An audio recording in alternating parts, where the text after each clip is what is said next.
राजीव जी, सबसे बड़ी और प्रमुख बात यही है कि गुजरात में ठीक चुनाव से पहले आम आदमी पार्टी कैसे एक्टिव हुई है, ये बहुत रोचक है।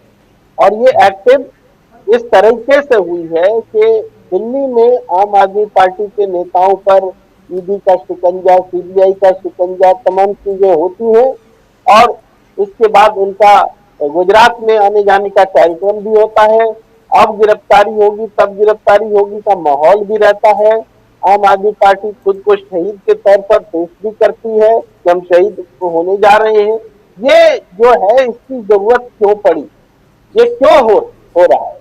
क्या भारतीय जनता पार्टी के थिंक टैंक को ये पता नहीं है कि अगर आम आदमी पार्टी उसके मुकाबले प्रमुख प्रतिद्वंदी होगी तो उनको जेल में भेजने की नौबत लाना या उन पर एक्शन लेना, ईडी सीबीआई की कार्रवाई करना, इसका उल्टा नतीजा, राजनीतिक नतीजा उनको मिलेगा।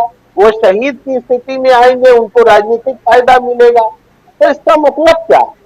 इसका मतलब साफ है कि ये फायदा वो इस पार्टी को देना चाहते हैं।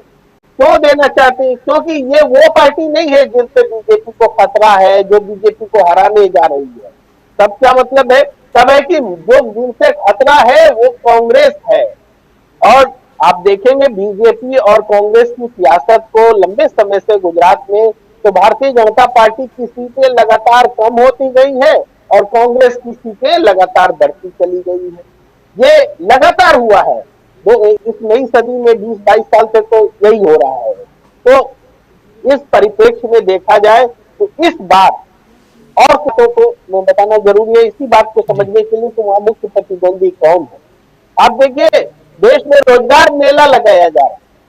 ये मेला कैसा मेला है भाई? कभी एनडीसी की बहाली पहले नहीं हुई थी? Group A, group B, group C, group D की बहाली पहले नहीं हुई थी क्या? पहले भी हुआ करती थी।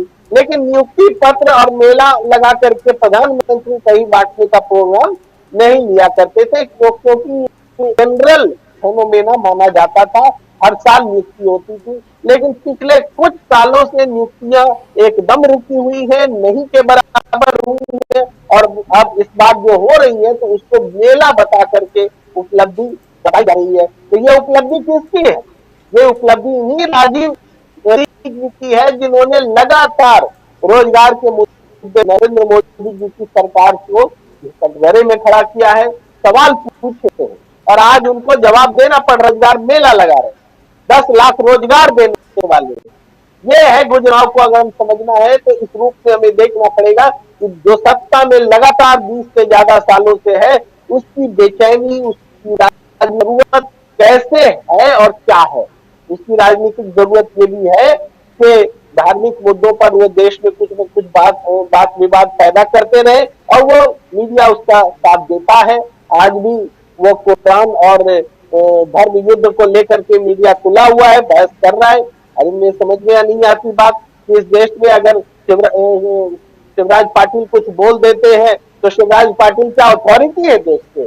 वो तय करेंगे क्या कि गीता में, कुरान में जो लिखा है जिहाद और गीता में जो धर्म युद्ध, वो क्या है? हाँ, विचार रखने की आजादी है उनको, विचार वो भी रख सकते हैं और उनसे जो मत भिन्नता रखने वाले वो भी रख सकते हैं। लेकिन इसको मुद्दा बनाया जा रहा है तो वो गुजरात चुनाव के कारण मुद्दा बनाया जा रहा है। और इसके जी। अलावा सबसे बड़ा फैक्टर है राहुल गांधी स्वयं, जिन्होंने लगातार मुद्दे गढ़े हैं। और अभी तो भारत जोड़ो यात्रा लेकर के जो उन्होंने कदम बढ़ाया है उत्तर की ओर, उसमें एक बात तो हमारे पैनलिस्ट साथियों ने भी कही कि गुजरात चुनाव में वैसी सक्रियता उनकी नहीं दिखने वाली है जैसी पिछले चुनाव में दिखी। ये तय है। लेकिन ये भी रणनीतिक है राजू, कि जैसे ही राहुल गांधी किसी प्रदेश में पहुंच करके प्रदेश के चुनाव में पहुंचते हैं तो मुद्दा जो है राष्ट्रीय स्तर के मुद्दों पर चला जाता है। हाँ, तो इस जबकि मुद्दे गुजरात के स्थानीय चुनाव के होने चाहिए, स्थानीय चुनाव में स्थानीय मुद्दे होने जी। चाहिए। तो स्थानीय मुद्दे हो, इसके लिए कांग्रेस साइलेंटली लगातार काम कर रही है। और इसका जो डर है वो भारतीय जनता पार्टी की सियासत पर दिख रहा है। तो राहुल गांधी जो देश को जोड़ने चले हैं वो परसेप्शन क्रिएट कर रहे हैं कि नफरत की राजनीति के समांतर हमें जोड़ने की राजनीति करनी है, हमें आर्थिक असमानता दूर करने की राजनीति करनी है, हमें किस तरीके से देश को जोड़ना है।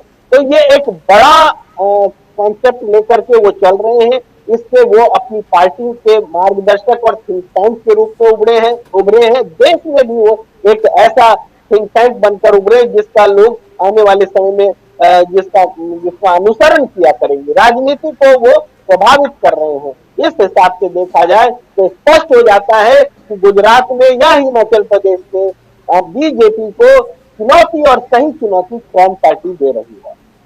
जी, और सामने यानी विपक्षी दल जो है वो कांग्रेस है और आमने सामने की लड़ाई है।